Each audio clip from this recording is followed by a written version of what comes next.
Colossenses capítulo 1, a partir do versículo 9.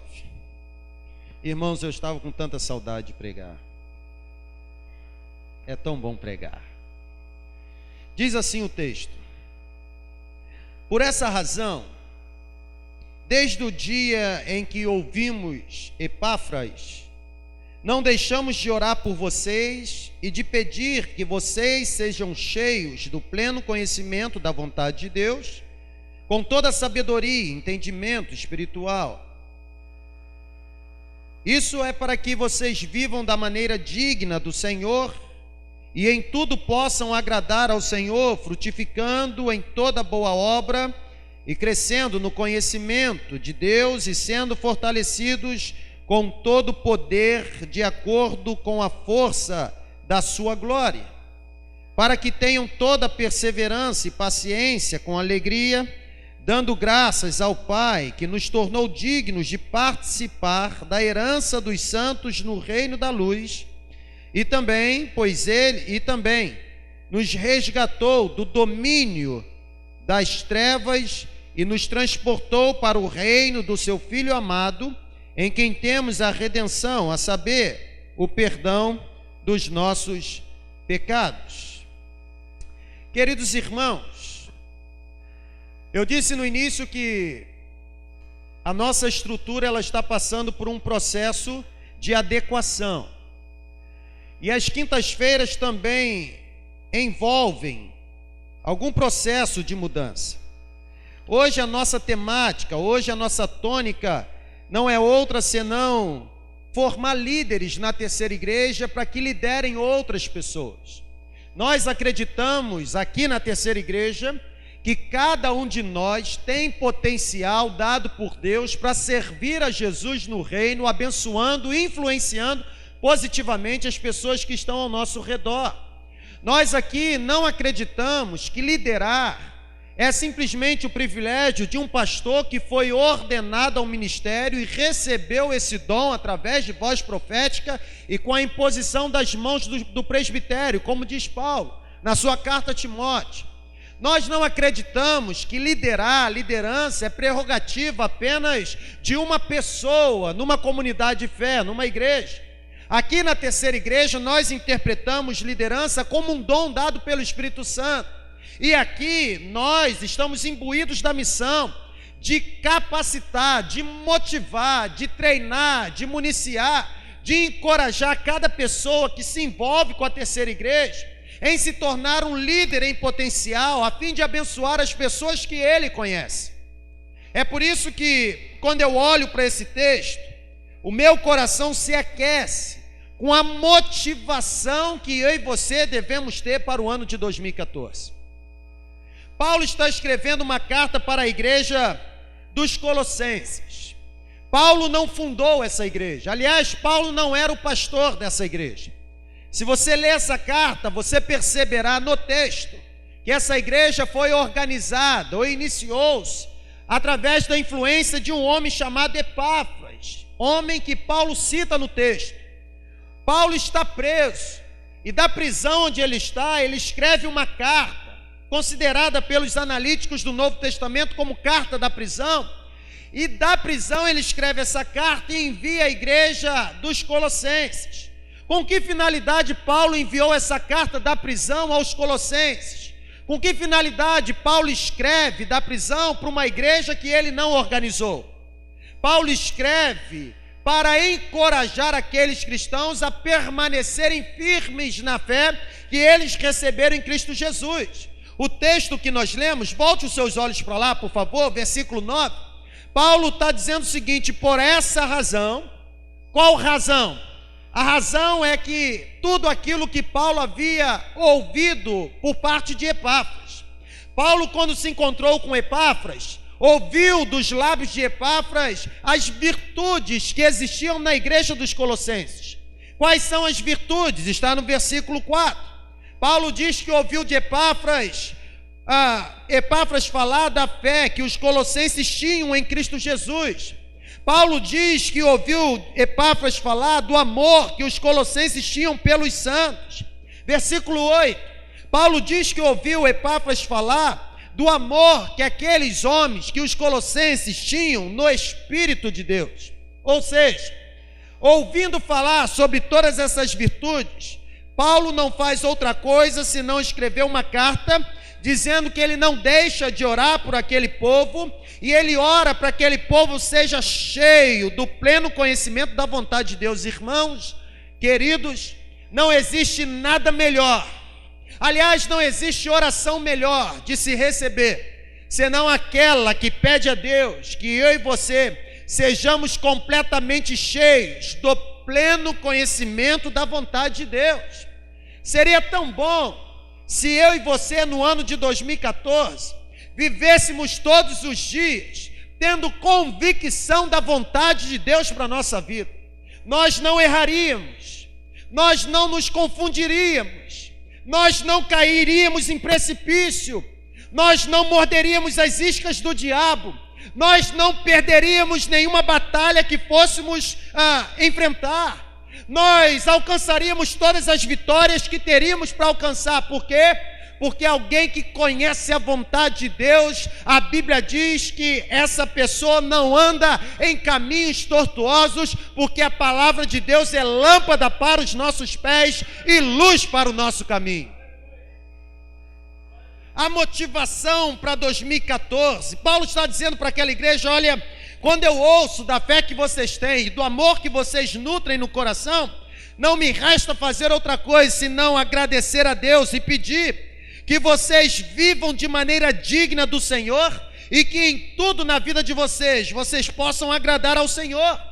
Aliás, eu oro para que vocês frutifiquem em toda boa obra, que vocês cresçam no conhecimento acerca de Deus, que vocês sejam fortalecidos com todo o poder, que vocês recebam toda a força do alto, tudo para que haja manifestação da glória de Deus entre vocês. Quando eu olho para este tempo, eu chego à conclusão que cada igreja que existe é dirigida por alguma coisa, é motivada por alguma coisa, recebe impulso de alguma coisa. Cada igreja tem uma finalidade, cada igreja recebe uma visão. Por isso eu penso que a cada ano, eu e você, enquanto terceira igreja, devemos repensar, devemos reavaliar o que tem conduzido a congregação que fazemos parte. Eu penso que a cada ano, a cada momento, eu e você devemos parar e repensar, reavaliar, fazer a reflexão se a motivação que tem existido entre nós é uma motivação que tem trazido pessoas para Jesus e feito pessoas se parecerem com Jesus. Eu digo isso porque eu posso prever com absoluta certeza que neste ano de 2014 algumas igrejas serão e continuarão sendo impulsionadas pela tradição. Eu não tenho dúvida de que 2014 para algumas igrejas não será muito diferente do que qualquer outro ano que já passou. Quando eu olho para este tempo, eu penso, gente, que existem igrejas que não irão aproveitar a oportunidade de novos dias, de um novo ano, para fazerem coisas novas para Deus. Já dizia Rick Warren que as igrejas que são impulsionadas pela tradição, a frase perfeita que permeia os lábios é: nós sempre fizemos isso, nós sempre fizemos isso desse jeito. Mudar para quê? Time que está ganhando não se mexe. Para que mudar? Não, vamos continuar do jeito que está. Entram pessoas novas, saem pessoas novas, entra ano, sai ano, e as coisas continuam da mesma forma. O alvo da igreja, que é dirigida por tradição, impulsionada, motivada por tradições, é simplesmente perpetuar o passado. Aliás, mudanças são quase sempre vistas de forma negativa. Mudar para quê, gente? Mudar para quê? Eu, quando leio isso, eu me lembro daquilo que vocês já ouviram eu dizer. da experiência vivenciada com uma irmã idosa, lá do Rio de Janeiro, uma irmã que alegrava até o meu coração, até o dia que eu comecei a provocar algumas mudanças na estrutura da igreja. Essa irmã me amava, aliás, ela dormia o culto todo, Bill. Eu pregava e de cima eu olhava, a irmã sentadinha assim no canto, ela sentava de frente para o púlpito, do lado esquerdo, no cantinho, e ela, de quando em vez eu pregando, olhava e estava lá a irmã, com a boca aberta mesmo. E é engraçado que quando terminava a celebração, ela chegava para mim, apertava minha mão, me dava um abraço, dizia assim: pastor, que palavra abençoada. Tem irmãos que têm a virtude de alegrar o coração de um pregador. Mas no momento em que as mudanças começaram a existir na estrutura da igreja, tirando pessoas da sua zona de conforto, eu deixei de ser querido por aquela irmã. E uma vez ela olhou para mim na porta, apertou minha mão e disse o seguinte: não se faz mais pastor como antigamente.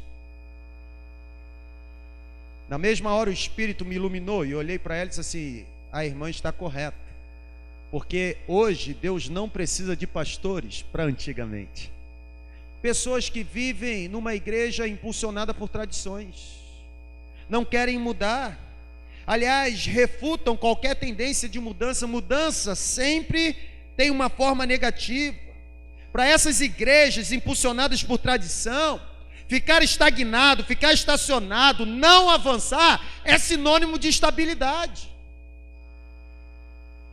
Algumas igrejas têm medo até de receber pessoas novas. Outro dia, aliás, alguns anos atrás, eu ouvi um pastor dizendo no retiro de pastores, naquelas conversas informais, o seguinte: eu fui chamado para pastorear uma igreja pequena. Gente, que loucura!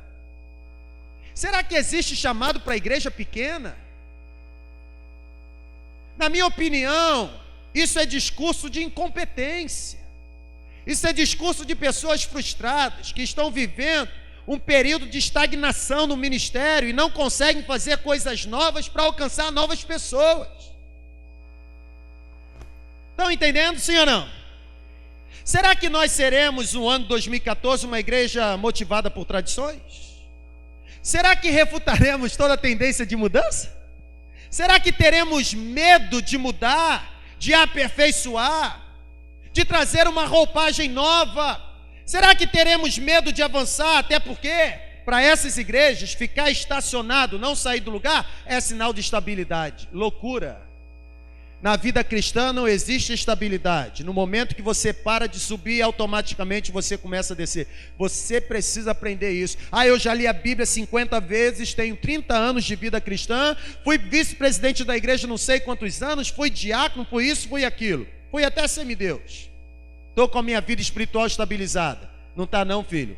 Para de ter envolvimento com Deus para você ver. No mesmo momento o diabo terá vitória sobre a sua vida, porque na vida cristã não há ponto de estabilidade. Você tem que continuar subindo até o dia que Cristo vai voltar, porque a hora que você parar de subir, você não vai ficar estabilizado no cume da montanha. Parou de subir, imediatamente você vai começar a descer. A minha oração é que na terceira igreja existam pessoas que não desejem outra coisa, senão continuar subindo no seu relacionamento com Deus e no seu relacionamento com a vida cristã, porque subindo, pode ter certeza de uma coisa: problemas terão, mas a canção fará sentido. Nós seremos indesistíveis, nada será capaz de calar a voz de um adorador.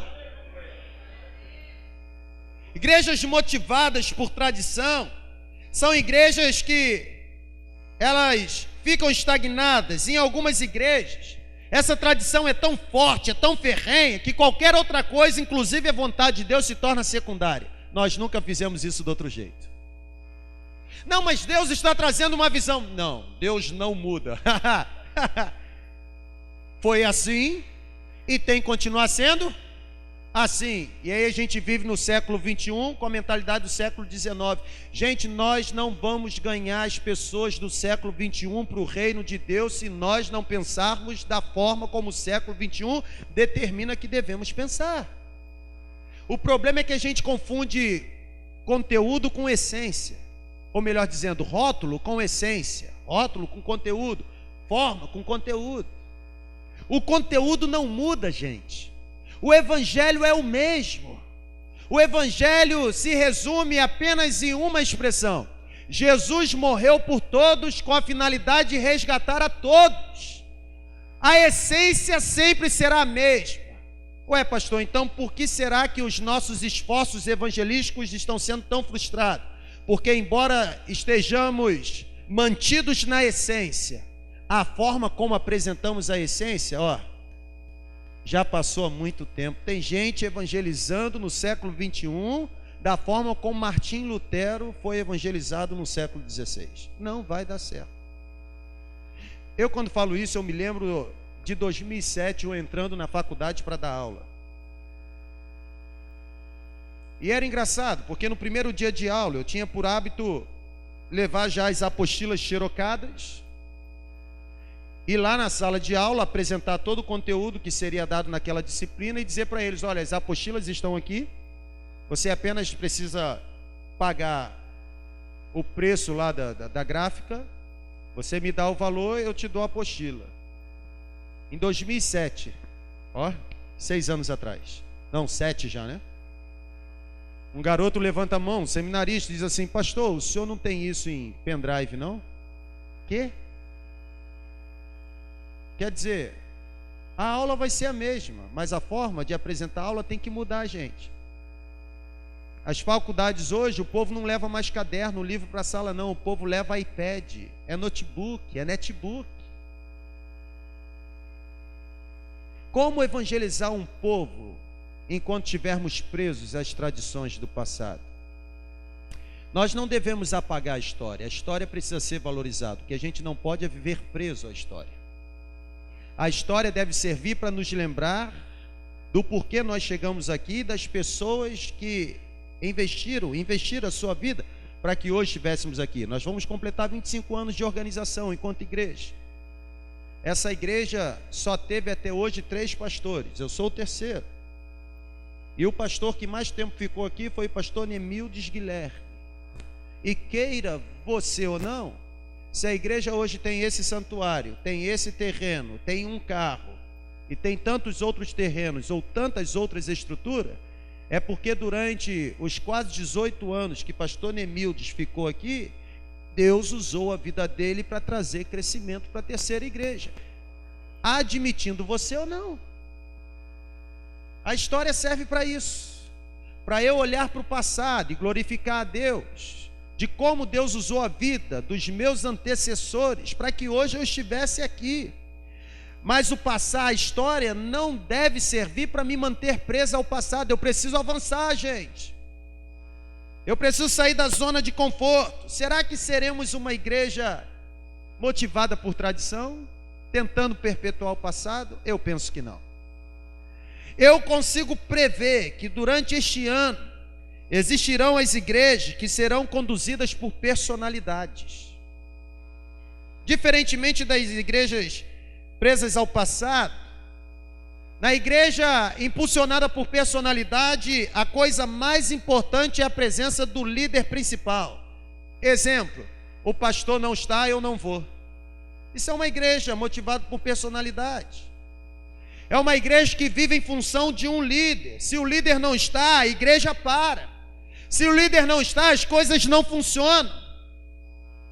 Eu, quando saio, eu sempre olho para o Amauri e digo para o Amauri sempre a mesma coisa. Aliás, outro dia eu disse isso para ele, no momento de um casamento que ia existir aqui na igreja. Eu olhei para ele e falei assim: qual a diferença de eu estar presente e de eu não estar presente? Ele olhou para mim e falou assim: nenhuma. Eu falei: que bom, estou saindo tranquilo. Ruim seria se ele dissesse assim: tem muita diferença. Eu sairia muito preocupado, porque eu sairia com a certeza de que as coisas iriam acontecer de forma errada. É tão bom quando você está numa igreja que pode funcionar mesmo com a sua ausência enquanto líder.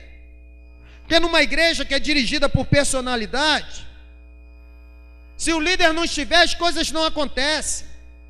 Igreja desenvolvida por personalidade tem a tendência de desenvolver um ministério solitário, individualista, isolado. Na igreja onde há essa impulsão, essa tendência à personalidade, não existe distribuição de funções. não existe compartilhamento, não existe atribuições, não se delega autoridade a ninguém, para ninguém realizar nada. Por quê? Porque o líder principal tem medo de perder o posto. Gente, eu não tenho e nunca terei palavra para vocês enquanto pastor dessa igreja. O dia que eu subir neste lugar e disser para vocês que eu tenho uma palavra a dar a vocês, está na hora de eu ir embora. Porque pastor não é líder principal. Pastor é mero treinador de equipe. A minha função como pastor não é fazer todas as coisas na terceira igreja, pelo contrário. A minha função como pastor é ensinar a você o que a Bíblia diz, de que Deus salvou você para que você seja instrumento de salvação para outros. A minha função como pastor não é sair por aí tendo problemas, tendo complicações emocionais de saúde, porque tem que fazer todas as coisas em todos os tempos, não. A minha atribuição como pastor é olhar para você e dizer o seguinte: meu filho, você tem grande valor. Está vendo essa habilidade que Deus te deu? Você precisa usar isso no reino de Deus, porque Ele não te deu com outra finalidade, senão para que você fosse usado para a glória dEle, pelo poder dEle. Essa é a função da liderança de uma igreja. É por isso que aqui, gente, às quintas-feiras, será o nosso processo de liderança. As ministrações às quintas-feiras serão voltadas para a capacitação de líderes, porque quanto mais líder tiver na terceira igreja, mais gente será resgatada para o Evangelho de Jesus.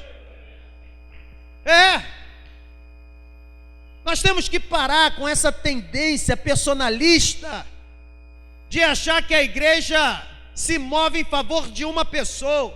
Eu tenho uma séria crise quando eu passo em determinado lugar e vejo faixa de igreja dizendo igreja tal, ministério do pastor fulano tal. Gente, que loucura, que prepotência, que arrogância, achar que aquela igreja existe por conta do ministério do fulano de tal. O dia que uma igreja existir por conta da personalidade de um homem, essa igreja será qualquer outra coisa menos igreja. Igreja só existe porque existe por conta do poder de Jesus. É isso que ele disse em Mateus 16:16. Eu vou edificar a minha igreja, não é a sua igreja. Eu vou edificar a minha igreja, e as portas do inferno não serão capazes de impedir que a minha igreja continue avançando e resgatando pessoas para o Evangelho do Reino. Será que nós seremos, o ano de 2014, uma igreja dirigida por personalidade? Sim ou não? Tomara que não. Vocês estão vivos, gente? Ok, vamos vibrar. Se estiver dormindo, diz que a gente fica em pé, bate palma para Jesus, igual faz o R.R. Soares. Jesus é lindo, vamos ficar em pé, pá. Depois senta. Será que nós seremos? Eu penso que não.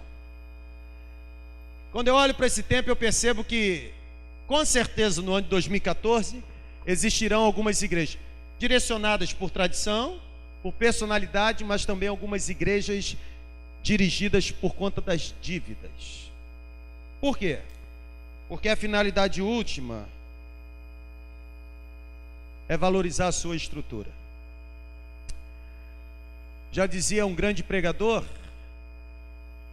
e seria tão bom se as pessoas brigassem por pessoas como se brigam por estruturas. Por conta de estrutura física, gente, tem igreja respondendo processo judicial, tem pastor sendo exonerado das suas funções sacerdotais. Tudo porque a estrutura é valorizada. Numa igreja impulsionada por dívida, a única coisa que importa é a comodidade que deve ser oferecida aos seus frequentadores. Em uma igreja influenciada por finanças, por dinheiro, a pergunta que sempre surge é: olha aqui, quanto isso vai nos custar? Aliás, quanto nós vamos economizar? Eu penso que chegou a hora, e para você vibrar, eu quero ouvir brado de vitória. Eu penso que chegou a hora de nós aprendermos que igreja não existe para produzir lucro, porque a questão não é quanto vamos economizar, mas sim quantas pessoas nós vamos salvar. Quanto nós vamos economizar? Sei lá, rapaz. Eu quero saber quantas pessoas vão entrar no céu por conta da terceira igreja batista em São Mateus. O problema é que a gente fica preso na finança. Pastor, não pode usar esse dinheiro não. Irmãos, eu venho desse tempo. Eu já participei de assembleia, de culto administrativo. Quem está chegando agora para a denominação batista, aprenda o que é culto administrativo. É uma bagunça que existe em determinado dia e hora programada, em que as pessoas começam a falar daquilo que acham que deve ser feito e não concluem nada. É o que a gente chama de assembleia. E eu me lembro que naquela época o pastor disse que precisava uma família da igreja ser socorrida em determinada área. E existia um fundo de reserva. E aí um irmão no meio do plenário levanta a mão e diz assim: não, pastor, mas esse fundo de reserva não pode ser utilizado, porque ele está destinado a comprar um ventilador para a sala tal. Quando, gente, um ventilador será mais importante do que socorrer pessoas? Estão entendendo, sim ou não? Mas isso é próprio de uma igreja dirigida por finanças, porque o supremo bem dessas pessoas é o dinheiro. Tem pastores que se orgulham de dizer que a conta bancária da igreja tem 400 mil guardados. Gente, que loucura! É inadmissível uma igreja ter dinheiro na conta bancária enquanto os membros da igreja estão passando necessidade. Dinheiro do reino é para ser investido no reino. Dinheiro de igreja é para abençoar pessoas. O problema é que existem pessoas que querem construir um império e ainda não aprenderam que já recebemos o privilégio de participar do maior império que existe, que foi o estabelecimento do reino de Deus na terra através da pessoa e missão de Jesus. Que tipo de igreja nós seremos? Quando eu olho para 2014, o desejo que aquece o meu coração é que a terceira igreja continue lutando para ser uma igreja saudável, uma igreja que esteja completamente comprometida com o grande mandamento e com a grande comissão. Amém, gente? Qual é o grande mandamento? A Bíblia diz: amarás Senhor teu Deus de todo o teu coração, com toda a tua força, com todo o teu entendimento e com toda a tua alma. Esse é o grande mandamento. E qual é a grande comissão? Ide por todas as nações e fazei discípulos, batizando-os em nome do Pai, do Filho e do Espírito Santo, e ensinando-os a guardar tudo quanto eu vos tenho ordenado. A minha oração é que a terceira igreja seja essa igreja, uma igreja envolvida com o grande mandamento, amar a Deus, e com a grande comissão, fazer discípulos. É por isso que você precisa ser treinado como líder, porque se você for um líder que ama a Deus mais do que qualquer outra coisa, automaticamente você será um líder que produzirá, fabricará muitos discípulos no reino de Deus. Talvez a pergunta que você faça nessa hora é o seguinte: pastor, mas como eu farei isso? Eu quero ajudar você. Eu quero ajudar você a descobrir as habilidades que Deus lhe deu, e não somente ajudar você a descobri-las, mas eu quero lhe auxiliar a aprender como utilizar cada uma das habilidades que Deus te deu, para que 2014 seja o maior ano de crescimento que você já experimentou na sua vida. Você deseja receber em 2014 a bênção de ter o ano de maior crescimento na sua vida? Levante a mão, por favor. Deus abençoe. Quando eu falo de crescimento, eu falo de algo muito maior do que números.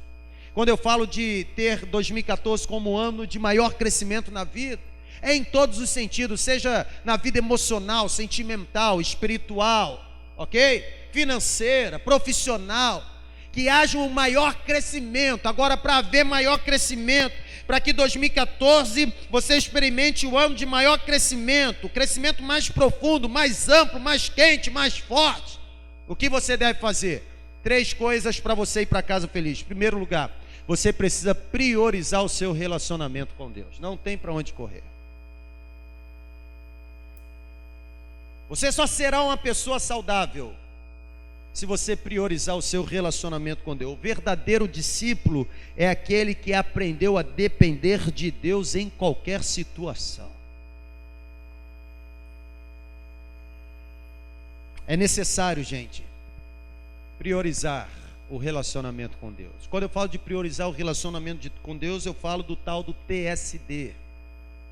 Tempo sozinho com Deus.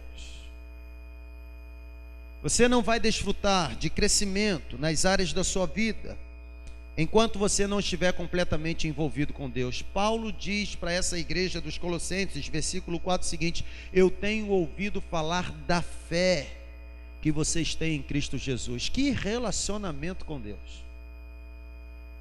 O problema é que talvez você não saiba como fazer um TSD, como ter um tempo sozinho com Deus. Vou dar algumas sugestões para você a partir daquilo que eu faço. Sabe como eu tenho o meu tempo sozinho com Deus, diariamente?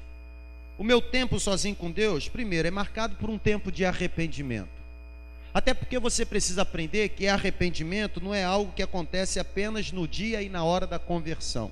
Arrependimento é algo que deve acontecer a todo instante na vida de um cristão.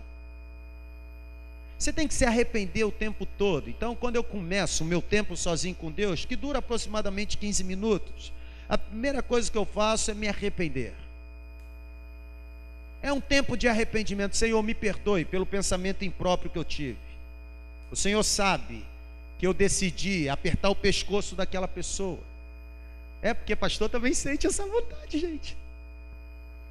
O Senhor sabe que ontem eu senti vontade de xingar minha mulher. O Senhor sabe. Eu quero te pedir perdão. O Senhor sabe que ontem eu tive vergonha de falar do teu evangelho para a pessoa que estava do meu lado, sedenta de ouvir da tua... Eu quero pedir perdão. É o tempo de arrependimento. Você precisa se arrepender. Você consegue identificar algum motivo que deve gerar arrependimento na sua vida? Levante a mão. Você consegue identificar? Talvez seja a forma como você falou com uma pessoa, a forma como você reagiu a alguma ação, a forma como você tratou alguém. Você precisa se arrepender. Segundo lugar, é preciso haver um tempo de adoração. Aliás, já dizia Russell Shedd que coração de adorador, Cheyenne, é como botija de gás escapando gás. Basta uma fagulha da presença de Deus e o negócio explode. É assim mesmo, gente. Começa se arrependendo, falando para Deus do seu desejo de servi-lo, da sua vontade de abandonar o pecado, do seu desejo de não voltar a praticar aquilo que você estava praticando e que você sabe que é mal. Agora comece a adorar. Está chorando? Louve. Está sofrendo? Louve. Está sem dinheiro? Louve. Está passando um momento difícil? Louve. Perdeu alguém querido? Louve. Adore. Você vai ver que as coisas vão mudar. Intercessão. Comece com arrependimento, adore, e depois vá para o tempo de intercessão. Dobre os seus joelhos.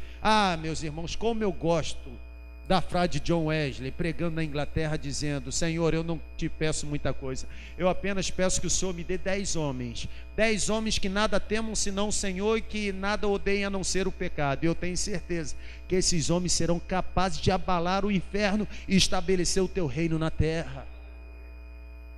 O seu Shedd diz que assim como crianças gostam de brincar e jovens gostam de jogar bola, adoradores gostam de orar.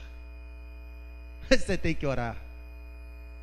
Se arrependa, adore, ore, estude a palavra, leia a palavra, coma a palavra, se alimente dessa palavra. Não inicie o seu dia sem receber direcionamento dessa palavra. Talvez você fique durante a semana orando, pedindo a Deus direcionamento, uma resposta, e talvez fique se lamentando, dizendo: o Senhor não me respondeu. Óbvio, você não abriu a palavra dele, como ele vai lhe responder? Se o seu alimento espiritual se resume a sermão de celebração de igreja evangélica, você é uma pessoa que está sofrendo de anemia profunda.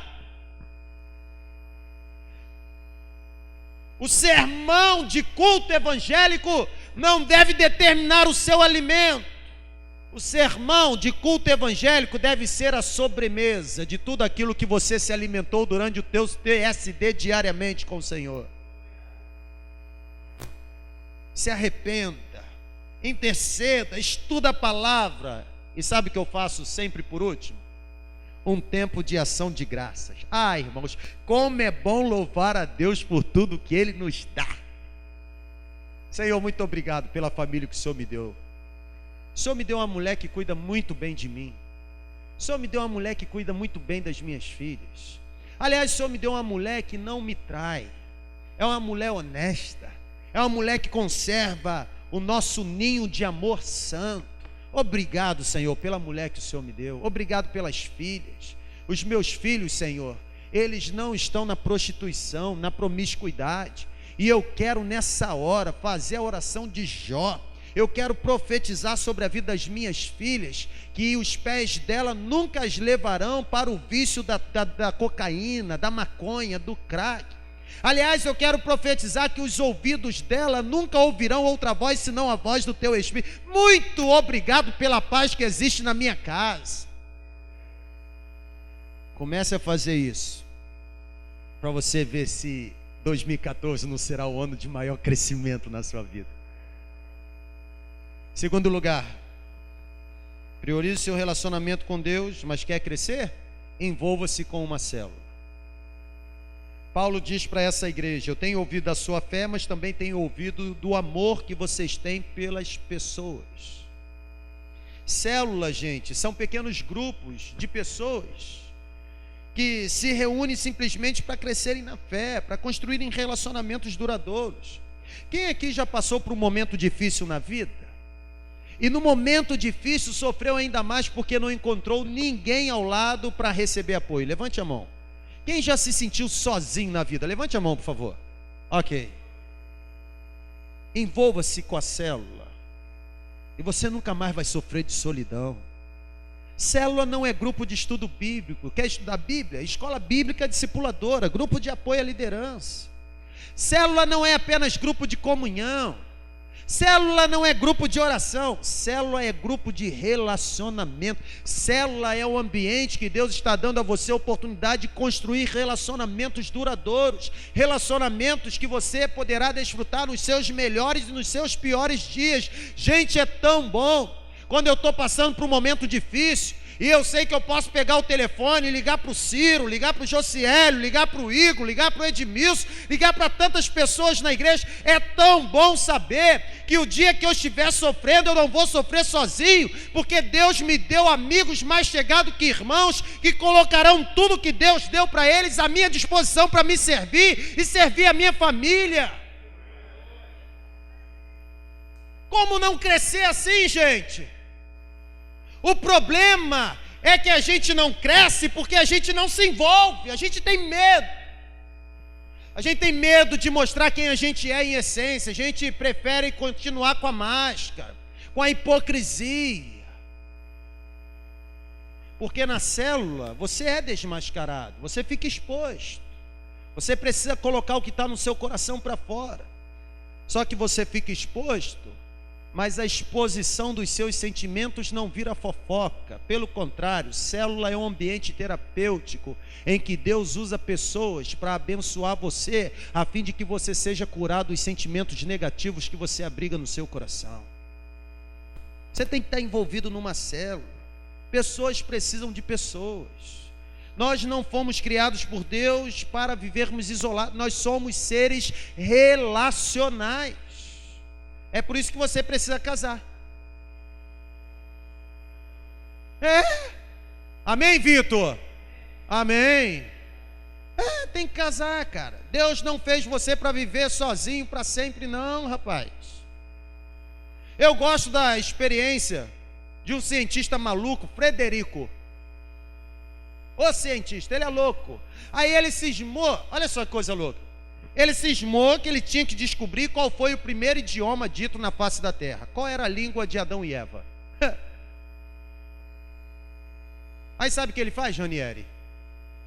Ele pega crianças recém-nascidas, logo foram geradas, ok?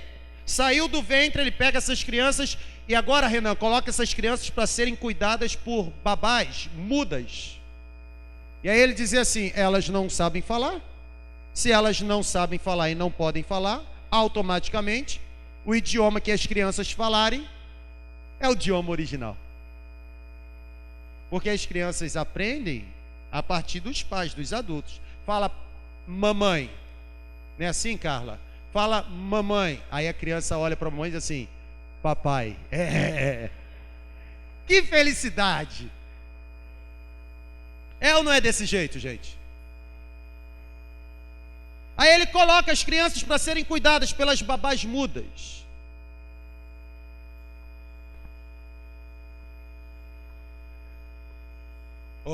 Cadê o Rômulo? Não está aí, não. Senão eu ia falar para o Mudinho. Fala, Mudinho.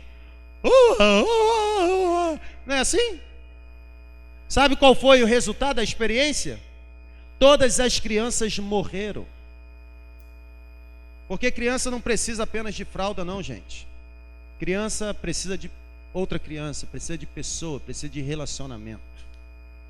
Onde não há vínculo, não há relacionamento. Se você acha que há relacionamento seu com a igreja, porque você participa de uma celebração ou 2 celebrações semanais, você está muito enganado. Porque relacionamento não se limita a 2 horas de celebração num santuário. Relacionamento é muito mais do que isso. Relacionamento é eu diariamente olhar para você e dizer o seguinte: olha, tem uma pipoca lá em casa, vamos lá? Ah, mas eu vou chamar a Franciana para ir lá em casa. Não, porque a Franciana é esposa do Igor. O Igor é rico, tem dinheiro. E aí a Franciana vai chegar lá em casa, acostumada com aquele casarão dela. Gente, eu estou brincando, tá? O pessoal já começa a olhar para a Fran, né, tal. Tô brincando. Mas é rico mesmo, mas eu estou brincando, tá bom? Então, aí a Franciana vai chegar lá em casa, acostumada com aquele... Você entra na sala da Franciana, o tapete dela parece um... Entendeu? É o meu. É o remédio da minha esposa que ela tem que tomar. Aí eu vou chamar lá em casa, não, porque lá em casa não tem sofá. E daí que não tem sofá, cara? A gente senta no chão. Isso é relacionamento. Não tem onde sentar, a gente senta no chão, porque no relacionamento, o que tem na casa não importa, o importante é estar junto. A gente precisa de relacionamento. Estar envolvido com uma célula dá a você o privilégio de sentir cuidado a todo instante. Um dos grandes problemas apontados por pessoas que migram de uma igreja para outra, sabe qual é? Olha para cá. Às vezes as pessoas chegam aqui e eu pergunto: por que você está vindo? Aí as respostas são mais ou menos assim: ah, porque lá onde eu estava, eu não era enxergado. Eu entrei e saí da igreja não sei quanto tempo e ninguém nunca apertou minha mão. Você conhece alguém assim? Levanta a mão. Ah, pastor, eu saí de lá porque eu não me senti cuidado. Eu fiquei sem ir à igreja não sei quanto tempo e o pastor nunca me visitou. Esse é o problema apontado por pessoas que migram de uma igreja para outra. Porém, o que a gente precisa aprender, e não somente aprender, mas afirmar, concordar, é que com o crescimento na membresia de uma igreja, a distância entre o pastor titular e os membros se torna cada vez maior, gente. Não tem como. Não tem como atender todas as pessoas. Não tem como dar o cuidado adequado para todas as pessoas. E aí, quando eu estou envolvido numa célula da igreja, quando eu estou participando de um pequeno grupo, quando eu estou vivendo em célula, o líder da minha célula desempenha o papel pastoral sobre a minha vida. Ele me ajuda a superar os momentos difíceis na minha caminhada. Eu não me sinto sozinho. Lembra do que eu disse no início? Que ser pastor não é fazer tudo, pelo contrário, é treinar pessoas para exercerem a liderança em determinada área, para abençoar outras pessoas. Esse é o papel. Se nós não estivermos envolvidos na célula, nós ficaremos sofrendo dessa síndrome. Ah, ninguém me visitou. Óbvio. Ninguém sabe do que você está passando. Agora se envolva na célula. Eu tenho certeza que no momento difícil da sua vida, algumas pessoas estarão ao seu lado, lhe ajudando a superar o momento difícil. E por último, quer tornar o ano 2014 o ano de maior crescimento. Se envolva com Deus, esteja envolvido com uma célula. E por último, não poupe esforços. Faça de tudo para ganhar o máximo dos seus conhecidos para o reino de Deus. Provérbios 11:30 diz que sábio é aquele que ganha almas. Sábio não é aquele que tem muito conhecimento. Provérbios 11:30. Aquele que ganha alma, sábio é. Você foi resgatado para que através da sua vida e da sua experiência, Deus também resgate aqueles que estão ao seu redor. Você foi resgatado para que através da sua vida, outras pessoas também sejam resgatadas do domínio das trevas. E olha aqui, você quer ganhar alguém para Jesus? Quantos aqui tem pessoas dentro de casa que precisam ser salvas? Filhos, esposo. Levanta a mão, pode levantar, pode levantar, ok. Você tem? Sabe qual é a melhor pessoa que Deus quer usar? Olha aqui, ó. Sabe qual é a melhor pessoa a ser usada para ganhar essa pessoa que você pensou para o reino? Adivinha? Adivinha? Você mesmo. Tem gente que fica assim, não, pastor, vai lá, porque santo de casa não faz milagre. Já ouviu isso? Já ouviram isso? Mentira. Santo de casa não faz milagre, talvez porque o santo de casa não tenha testemunho de santo. Por isso que não faz milagre. Conquiste o direito de ser ouvido, para ver se você não vai gerar credibilidade, e a credibilidade lhe proporcionará o ambiente adequado para falar daquilo que Jesus fez na sua vida. A melhor pessoa para ganhar o seu filho é você, pai. A melhor pessoa para ganhar seu pai é você, filho. A melhor pessoa para ganhar sua esposa é você, esposo. A melhor pessoa para ganhar o seu esposo é você, esposa. A melhor pessoa para ganhar sua sogra, adivinha? É você, nora. É. Pastor, santo de casa não faz milagre. Faz. Só não fará milagre quando o santo de casa não tiver testemunho de santo. Conquiste o direito de ser ouvido através de uma vida íntegra. Pode ter certeza que as pessoas irão parar para ouvir o que você está dizendo. Se houve alguma melhora na sua vida, não poupe esforços, testemunhe. Alguém nesse santuário. Quantos aqui nessa hora podem parar e erguer a mão dizendo assim, olha, eu identifico uma área da minha vida que foi transformada a partir do momento que eu comecei a andar com Jesus? Quem? Teve alguma área da vida transformada? Qual área sua foi transformada? Pode falar, não? Qual área? Familiar. Edson, teve alguma, Edson? Principalmente familiar, né? Tem gente que parou de trair mulher, tem gente que parou de roubar, tem gente que... Identificou uma área da sua vida que recebeu melhores? Sabe o que você faz com isso? Matéria-prima. Chega para quem você quer ganhar para Jesus e diz para ela: você lembra de como eu era? Você me conheceu, não me conheceu? Lembra de como eu era? Estou diferente, não estou? Não é porque eu ganhei na Mega Sena, não. Porque talvez se eu ganhasse na Mega Sena eu estaria pior, né? Que eu ia pegar o dinheiro e eu ia fazer coisas piores. Sabe por que eu estou diferente?